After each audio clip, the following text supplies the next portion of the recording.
সুপ্রিয় দর্শক মণ্ডলী, আপনাদের সবাইকে বাংলাদেশ টেলিভিশন চট্টগ্রাম কেন্দ্রের স্বাস্থ্য বিষয়ক অনুষ্ঠান স্বাস্থ্য তথ্যতে স্বাগত জানাচ্ছি। আমাদের এবারের পর্বের আলোচ্য বিষয় মাথা ব্যথা। এই বিষয়ে আলোচনা করার জন্য চট্টগ্রাম মেডিকেল কলেজের নিউরোলজি বিভাগের বিভাগীয় প্রধান অধ্যাপক ডক্টর হাসানুজ্জামান স্যার আমাদের সঙ্গে আজ স্টুডিওতে উপস্থিত আছেন। স্যার, আপনাকে স্বাগত জানাচ্ছি। স্যার, মাথা ব্যথা তো খুব বেশি মাত্রায় শুনতে পাওয়ার একটা শারীরিক অসুবিধার কথা।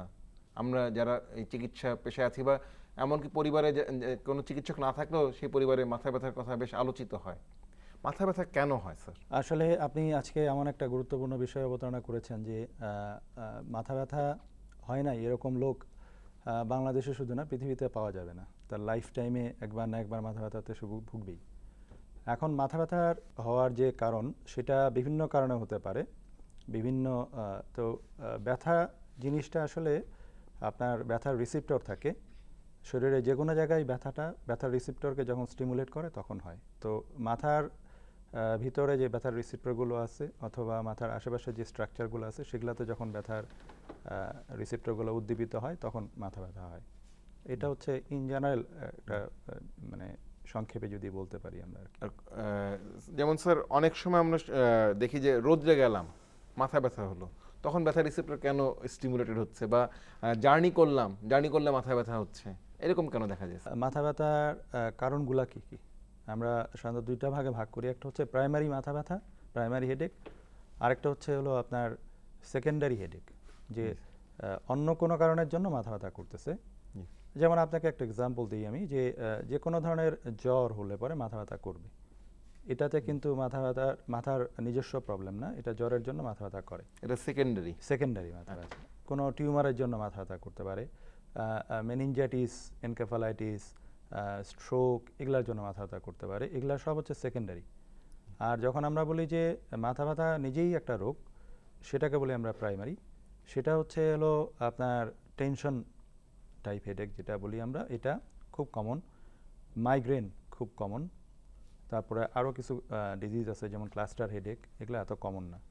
তো টেনশন হেডেক এবং মাইগ্রেন, এই দুটো হচ্ছে খুব কমন প্রাইমারি হেডেক। মাইগ্রেনটা একটু যদি আমাদের বুঝিয়ে বলতেন, মাইগ্রেন আসলে কি? মাইগ্রেন আমার কাছে মনে হয় যে শুধু বাংলাদেশে না, সারা পৃথিবীতে মাইগ্রেনের পেশেন্ট এত হিউজ পরিমাণে। আমাদের এখানে তো একদম এক্সাক্ট ডাটা নাই, কিন্তু আমেরিকাতে বা ইউরোপিয়ান কান্ট্রিগুলোতে almost 15-20% population are affected from migraine. তার মানে প্রায় প্রতি 6 থেকে 7 জনের মধ্যে একজনের মাইগ্রেন আছে। আমাদের এখানে যদি সেরকমভাবে ডাটা কালেক্ট করা যায়, আমার ধারণা এটা এরকম বা তার চেয়ে বেশিও হতে পারে। আমাদের যে পার্সোনাল এক্সপিরিয়েন্স থেকে আমরা বলছি, মাইগ্রেন খুবই কমন এবং নেগলেক্টেড একটা সমস্যা মাথা ব্যথার জন্য। এবং মাইগ্রেন এত বিভিন্নভাবে প্রেজেন্ট করতে পারে, মাইগ্রেনের ফিচারগুলো এত ভ্যারিড ফিচার আছে যে এটা অনেক সময় অনেকে বুঝতে পারে না। তো মাইগ্রেনের একটা সংক্ষিপ্ত পরিচিতি আমরা যদি বলি, যে বাংলাতে এটাকে আধকপালি বলে।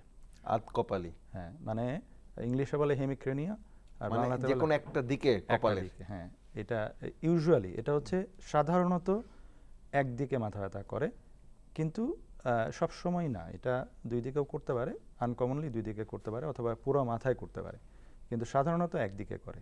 কোনো কোনো সময় বাম দিকে করলো, কোনো কোনো সময় ডান দিকে করলো।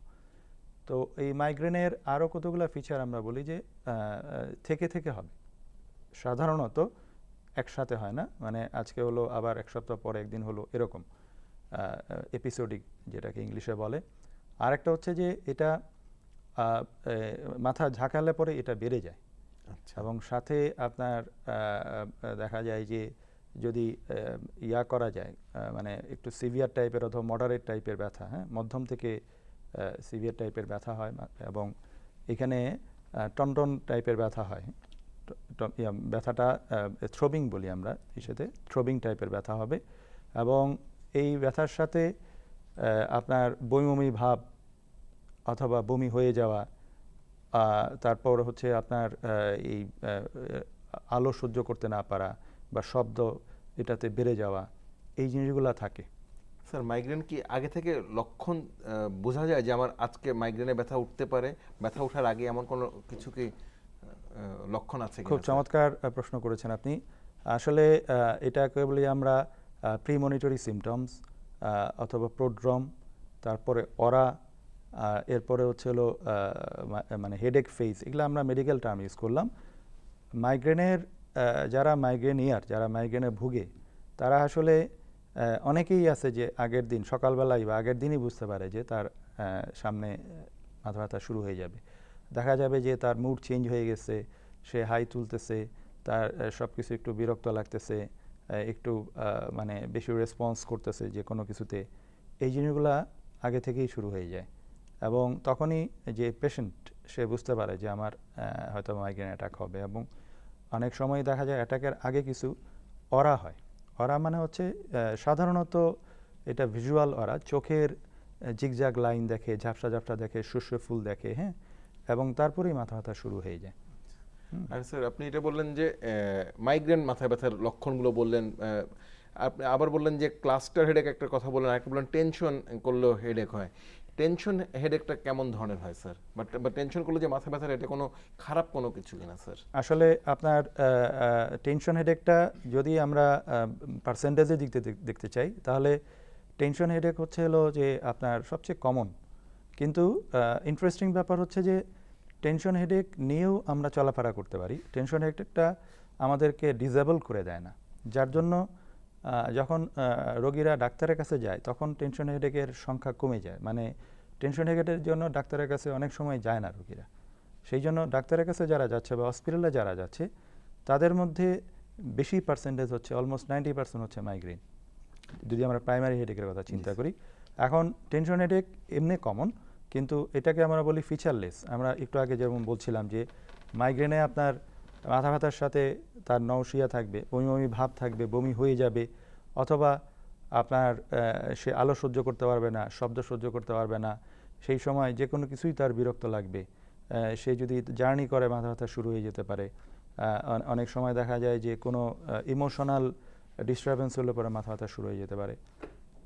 টেনশন হেডেকের ক্ষেত্রে এই ফিচারগুলো থাকে না, যে বমি বমি ভাব হওয়া অথবা শব্দ সহ্য করতে না পারা, আলো সহ্য করতে না পারা, এই জিনিসগুলা টেনশন হেডেকের থাকে না। আরেকটা হচ্ছে মাইগ্রেনে আমরা বলছিলাম আতকপালি, যেটা টেনশন হেডেক সাধারণত পুরো পুরো মাথা জুড়ে একটা ব্যান্ডের মতো থাকবে, মাথা জুড়ে একটা ব্যান্ডের মতো থাকবে, এবং এটা কন্টিনিউয়াসলি থাকবে, এপিসোডিক হবে না, মাঝে মাঝে হবে না, কন্টিনিউয়াসলি থাকবে। ধন্যবাদ স্যার, একটু গুরুত্বপূর্ণ বিষয় জানলাম আমরা। স্যার আরেকটা বিষয় আমরা মাথা ব্যথা দেখি যে পরিবারের অনেক সদস্যেরই মাথা ব্যথা থাকতে পারে, অনেক সময় দেখা যায়। এটা কি স্যার একটু ব্যাখ্যা করবেন কি স্যার?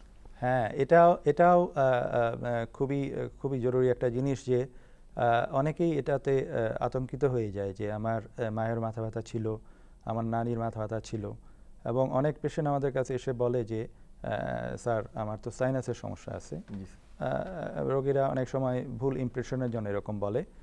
সাইনাস একটা কারণ মাথা ব্যথার, কিন্তু সাইনাসের ব্যথা আপনার ফ্যামিলিতে রান করে না।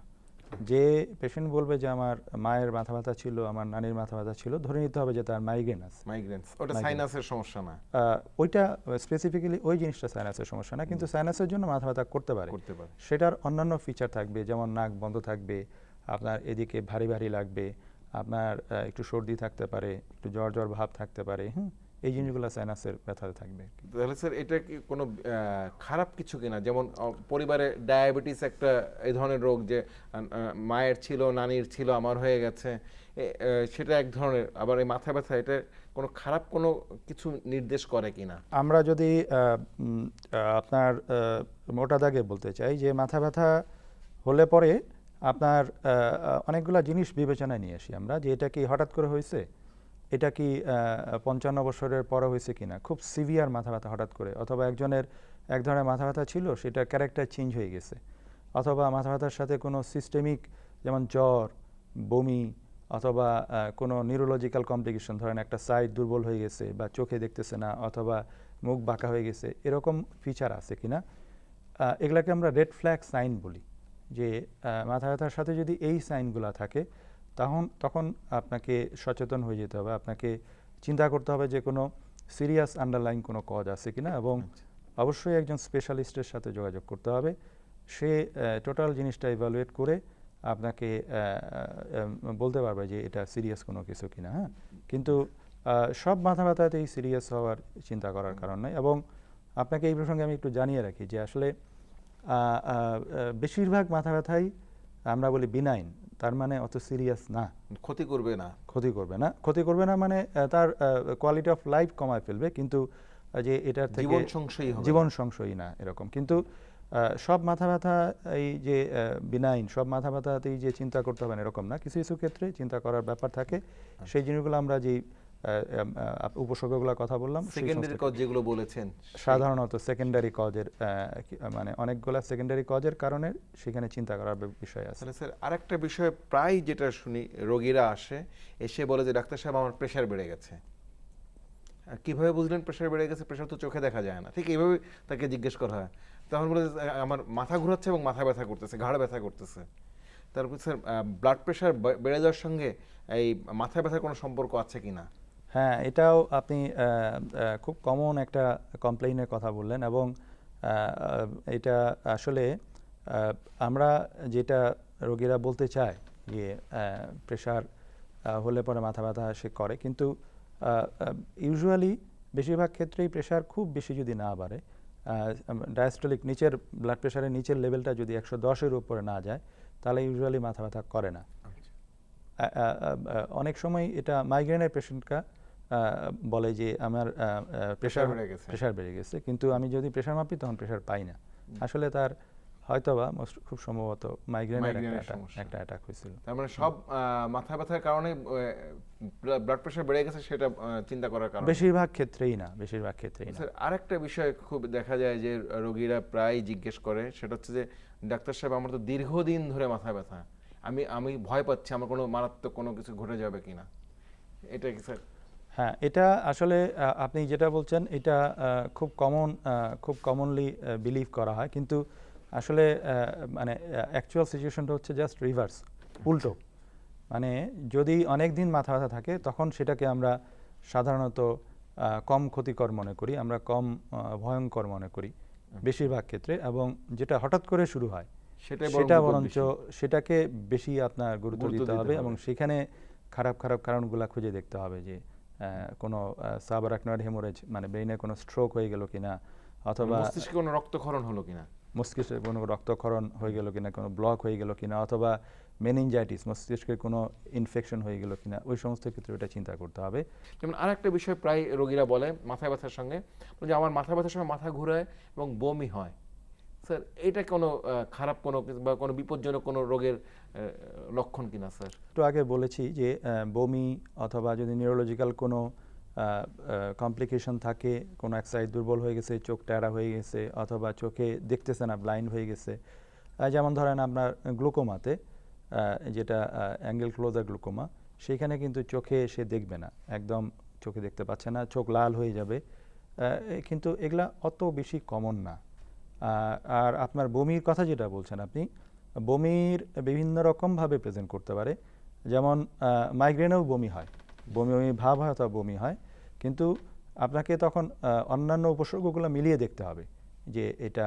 আর আরেকটা আছে যে অনেক সময় মাথা ব্যথা শুরুর আগেই প্রজেক্টাইল ভমিটিং হচ্ছে, অনেক সময় ব্রেইনের টিউমারগুলোর ক্ষেত্রে এরকম হতে পারে যে সেটা আগে হবে, সেটা মানে বমি আগে হবে তারপরে মাথা ব্যথা শুরু হবে, আগে বমি পরে মাথা ব্যথা, তখন আমরা মনে করবো যে ভিতরে কোনো টিউমার জিতে কিছু সমস্যা আছে কিনা, এরকম হতে পারে। কিন্তু আমি এই প্রসঙ্গে আবার জানিয়ে রাখি যে আপনার মাথা ব্যথার বেশিরভাগ কারণেই কিন্তু বিনাইন, তার মানে অত ভয়ঙ্কর কিছু না। এবং বেশিরভাগ লোক যেটা মনে করে যে তার কোনো টিউমার হয়ে গেছে কিনা, আমি একটা পরিসংখ্যান বলি, আমাদের এখানে নাই, এটা বাইরের পরিসংখ্যান, যে 1000 জন লোক যদি আপনার কাছে মাথা ব্যথার জন্য আসে, তার মধ্যে একজনের টিউমার থাকার সম্ভাবনা আছে, তার মানে বাকি 999 জনেরই টিউমার থাকার সম্ভাবনা নাই। স্যার এখানে আরেকটা প্রশ্ন দাঁড়া স্যার, এটার সঙ্গে বমি নিয়ে, আগে বমি পরে মাথা ব্যথা, তাহলে আমরা খারাপ কোনো রোগ সন্দেহ করতে পারি, কিন্তু মাথা ব্যথার পরে বমি হলো এবং বমি হওয়ার পর মাথা ব্যথাটা কমে যাচ্ছে।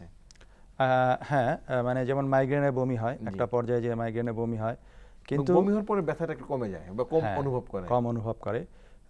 কিন্তু এই প্রসঙ্গে আমি একটা বলে রাখি যে আসলে ডিজিজগুলা ক্ষেত্রে মানে একদম স্ট্রেট কাট সবসময় এইভাবে মানে 2+2 = 4 এইভাবে বলা যাবে না। আমরা এগুলা বলি হচ্ছে সাধারণ একটা ধারণা, জি। কিন্তু এর সাথে যখন একটা পেশেন্ট বমি করতেছে মাথা ব্যথার জন্য, আমরা আরও অনেক কিছু দেখি যে তার ফ্যামিলি হিস্ট্রি আছে কিনা, তার এপিসোডিক নেচার আছে কিনা, এটা কি ব্যথা কি সাথে সে শব্দ সহ্য করতে পারতেছে কিনা, সে আলো সহ্য করতে পারতেছে কিনা, এই সমস্ত জিনিস বিবেচনা করে তার আমরা ফান্ডাস দেখি, তার প্রেশার দেখি, তার নিউরোলজিক্যাল ফিচারগুলো দেখি, সেগুলো সব জিনিস দেখার পরে আমরা ডিসিশন নিই যে এটা কি খারাপ না। হ্যাঁ, সেই জন্য এরকম ক্ষেত্রে যখন ভয় পাচ্ছে, অবশ্যই একজন নিউরোলজিস্টের সাথে তার কনসাল্ট করা উচিত। ধন্যবাদ স্যার। আরেকটা বিষয় স্যার, আমাদের জনসংখ্যার অর্ধেকই তো নারী, এবং মেয়েদের একটা প্রায় আমরা যেটা শুনতে পাই যে তাদের মাসিকের ঠিক আগে আগে বা মাসিক চলাকালীন সময় অথবা গর্ভাবস্থায় অথবা বাচ্চা প্রসব হয়ে গেছে তার পরপর মাথা ব্যথা এরা প্রায় বলে। এটা স্যার একটু যদি আমাদের দর্শকদের উদ্দেশ্যে জানাতেন। হ্যাঁ, এটাও খুব ইম্পর্ট্যান্ট একটা কোশ্চেন, এবং মাথা ব্যথার প্রসঙ্গ যদি আমরা বলতে চাই তাহলে আসলে মাইগ্রেনের কথা, যেমন যেটা আমরা বলছি যে ডাক্তারের কাছে যায় মাথা ব্যথার জন্য রোগীরা, তাদের মধ্যে সবচেয়ে কমন হচ্ছে মাইগ্রেন, এবং মাইগ্রেনের যে মেইন সাফারার কিন্তু হচ্ছে মহিলারা।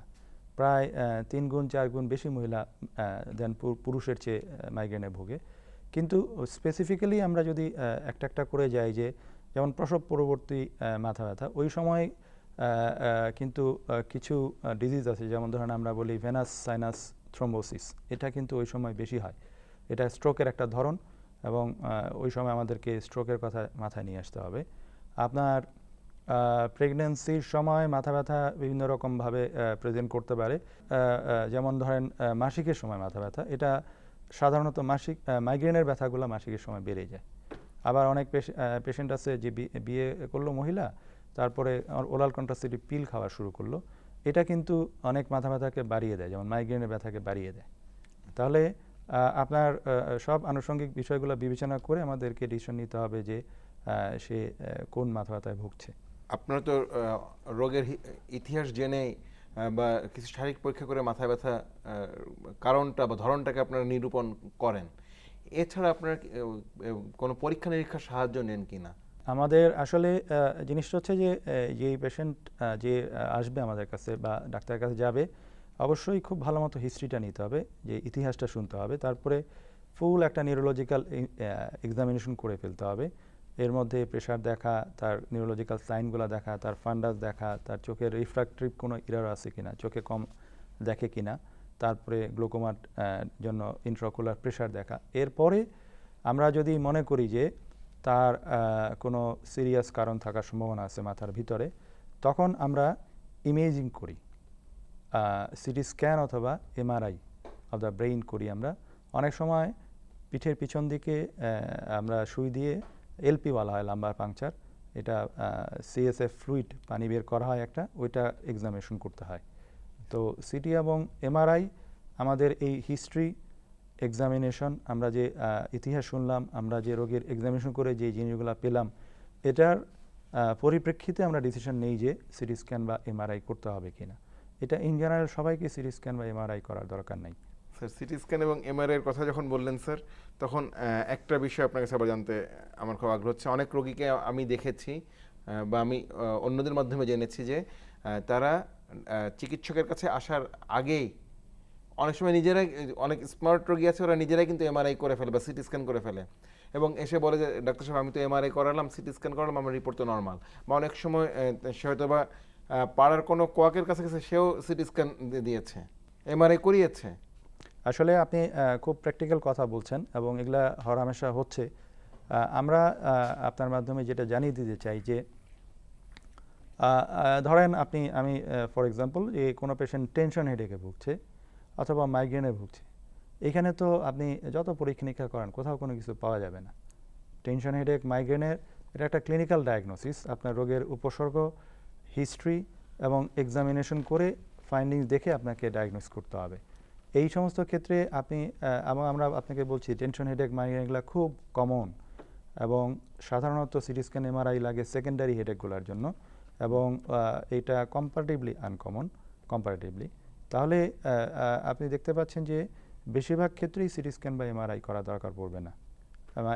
যেমন কিন্তু কোনো সময় যখন কনফিউজ থাকে কোনো স্পেশালিস্ট যে না এটা কি আসলে কোনো খারাপ কোনো কিছু আছে কিনা অথবা কোনো ফাইন্ডিংস পাচ্ছে, তখনই এমআরআই বা সিটি স্ক্যান রোগী যেন নিজে থেকে না করে আসে। এটা আসলে না করাই ভালো। বেশিরভাগ ক্ষেত্রে আমরা পরীক্ষা নিরীক্ষা যেগুলা বিশেষ করে দামি একদম তো পরীক্ষা, ব্যয়বহুল পরীক্ষা। ব্যয়বহুল পরীক্ষা, এই পরীক্ষাগুলা নিজে নিজে না করানোই ভালো, অথবা একজন স্পেশালিস্টের সাথে কনসাল্ট করেই ভালো। স্যার আরেকটা বিষয় আপনি যেটা বললেন যে যেমন টিউমার হলে মাথা ব্যথার কিছু লক্ষণের কথা আপনি বললেন, আবার ধরেন আমার স্ট্রোকের ঝুঁকি বোঝার জন্য মাথা ব্যথার কোনো লক্ষণ হতে পারে কিনা, বা আমার খুব মাথা ব্যথা করছে, এটা কি স্ট্রোকের কোনো পূর্ব লক্ষণ কিনা স্যার? এটা আমরা তো কয়েকদিন আগে ওয়ার্ল্ড স্ট্রোক ডে পার করে আসলাম। জি, সেই জন্য যে হঠাৎ করে যখন মাথা ব্যথা হয় এবং যখন আমরা বয়সের কথা চিন্তা করি যে 50-55 ইয়ার্সের পরে অথবা 40-45 ইয়ার্সের পরে, তখন আমাদের হঠাৎ করে মাথা ব্যথা হলে পরে স্ট্রোক একটা চিন্তা আমরা করি।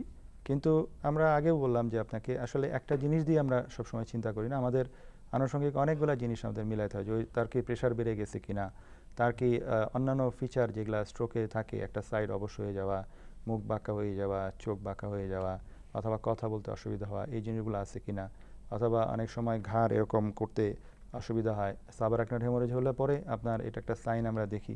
তো এই ব্যাপারগুলো সব বিবেচনা করে আপনাকে চিন্তা করতে হবে যে এটা স্ট্রোকের কারণে হয়েছে কিনা। কিন্তু স্ট্রোকের কারণে হতে পারে, কিন্তু অ্যাজ এ হোল চিন্তা করলে মাথা ব্যথার জন্য স্ট্রোক অত বেশি গুরুত্বপূর্ণ কারণ না, কিন্তু স্ট্রোকের কারণে মাথা ব্যথা হতে পারে। স্যার এখন আপনি গর্ভাবস্থায় যে মাইগ্রেনের কথা বললেন, গর্ভাবস্থায় তো অনেক ধরনের ওষুধই খুব সতর্কতার সঙ্গে সেবন করতে হয়। তাহলে গর্ভাবস্থায় মাইগ্রেন হলে কি ধরনের ওষুধ আমাদের রোগীরা খেতে পারবে? হ্যাঁ, এটাও খুব ইম্পর্ট্যান্ট এবং খুব যৌক্তিক কোশ্চেন।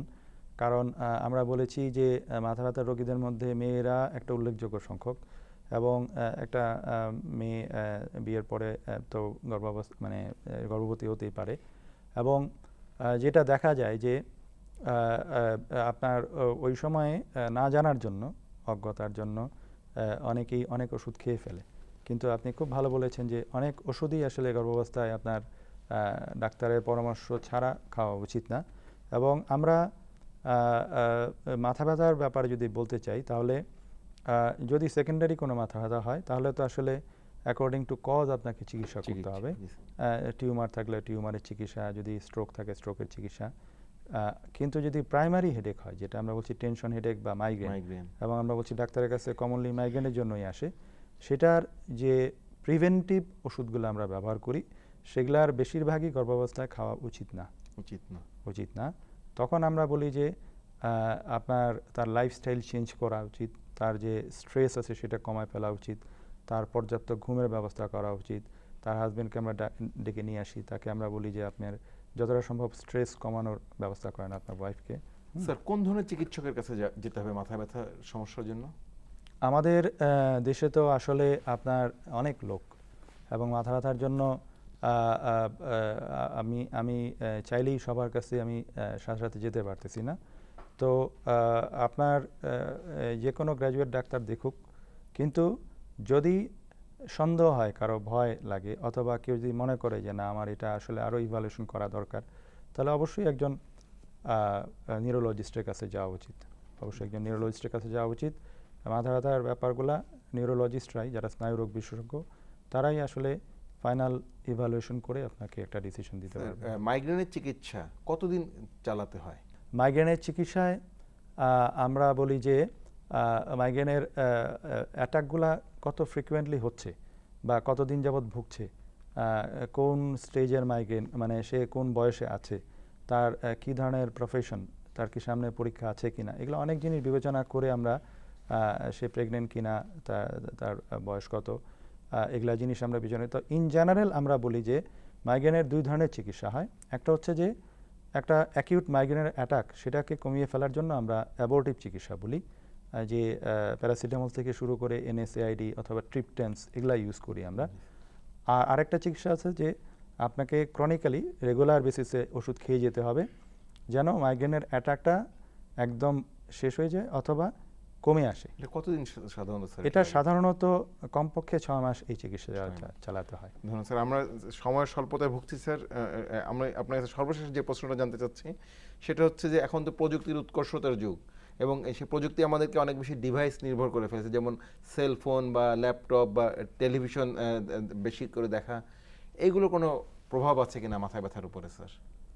অবশ্যই অবশ্যই আমাদের এই প্রভাব যে শুধু মাথা ব্যথা ছাড়াও আরও অনেক ডিজিজ, যেমন ডায়াবেটিস, যেমন ধরেন প্রেশার, স্ট্রোক, ক্যান্সার, এগুলো অনেক কিছুর সাথে এটা জড়িত। যে আমি যদি ইনঅ্যাক্টিভ থাকি, আমি যদি সারাক্ষণ বসে থাকি, তাহলে তো আমার ডায়াবেটিস বেড়ে যাবে, আমার স্ট্রোক হওয়ার সম্ভাবনা বেড়ে যাবে।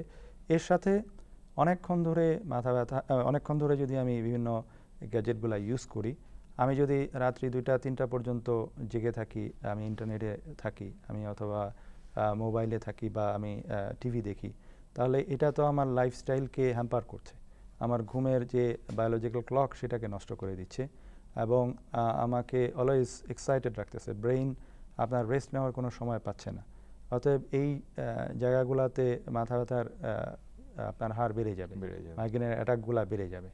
অতএব আমাকে একটা সিস্টেম ফলো করতে হবে, আমাকে একটা শৃঙ্খলার মধ্যে থাকতে হবে, আমাকে পর্যাপ্ত ঘুমাতে হবে এবং এই সমস্ত ইলেকট্রনিক গ্যাজেটগুলোর আপনার মানে যৌক্তিক ব্যবহার করতে হবে। অশেষ ধন্যবাদ। এতক্ষণ আমরা অধ্যাপক ডক্টর হাসানুজ্জামান স্যারের কাছ থেকে মাথা ব্যথার যত কারণ সমূহ আছে এবং মাথা ব্যথার লক্ষণ, তার চিকিৎসা, তার প্রতিকার এবং প্রতিরোধের উপায় সম্বন্ধে বিস্তারিত জানলাম এবং আমরা এই ব্যাপারে একটা বিষয়ে খুব আশ্বস্ত হতে পেরেছি যে যত মাথা ব্যথা আছে তার প্রায় বেশিরভাগই আমাদের জীবন সংশয়ী না। তাই সব মাথা ব্যথাতে অহেতুক আতঙ্কগ্রস্ত না হয়ে আমরা যথাসময়ে যথোপযুক্ত চিকিৎসকের শরণাপন্ন হব, তাহলে মাথা ব্যথা খুব দ্রুতই আমরা তা থেকে আরোগ্য লাভ করতে পারবো। আপনারা সবাই ভালো থাকবেন, সুস্থ থাকবেন। সবাইকে শুভেচ্ছা জানিয়ে আজকের মতো এখানে শেষ করছি।